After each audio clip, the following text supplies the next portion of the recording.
The makers of the Retro Video Game Magazine have recently released what they are calling Retro Replay Volume 1 Video Game Magazine. This is a special collector's edition with over 200 pages. If you're not familiar with Retro Video Game Magazine, it was founded by Mike Kennedy of RetroVGS / Coleco Chameleon infamy. According to his LinkedIn page, he is also the president. Pretty much everyone knows what a disaster that turned out to be. However, this is not a Super NES wrapped in an Atari Jaguar shell, allegedly. This is something entirely different. This is a magazine. I really want to believe that he wasn't trying to rip everyone off, that he just didn't have a working prototype in time. But anyhow, this is a special collector's edition of the popular magazine that has been out now for 2 years. It is styled differently than a typical magazine, more of a Reader's Digest style and size. In fact, this is exactly what Mike Kennedy stated in his email to the initial purchasers, that a retailer wanted to buy a large quantity, so in order to reduce costs, they went with the digest size. He states that it still has the same quantity of information, just in more of a book-like size. The magazine really does remind me of a Reader's Digest magazine, roughly the same size. It has really nice artwork, includes a thick stock wraparound cover with illustrations by Thor Thorvaldsen.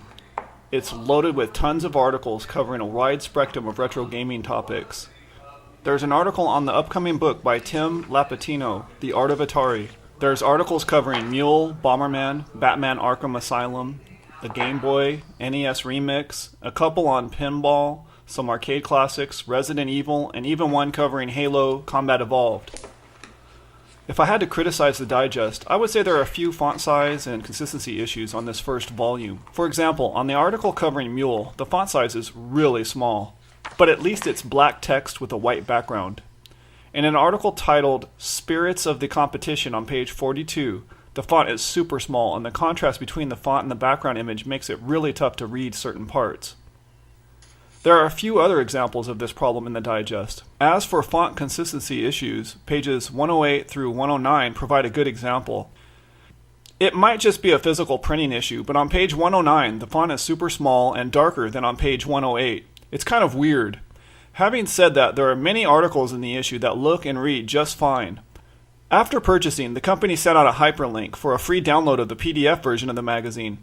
I know this sort of defeats the purpose of having a physical magazine in your hands to digest, but it is a nice option if you're having problems reading the printed version. It's also a nice option if you're a crazy collector who wants to keep the original copy in pristine condition. Overall, I really do like this first special edition, Retro Replay Volume 1.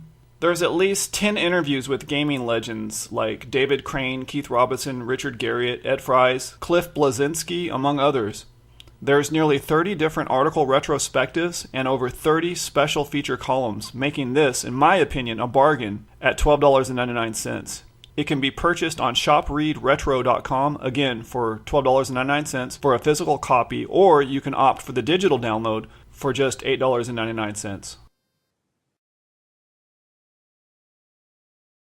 Illustrations by Thor Thorvaldsen. The upcoming book by Tim Lapatino?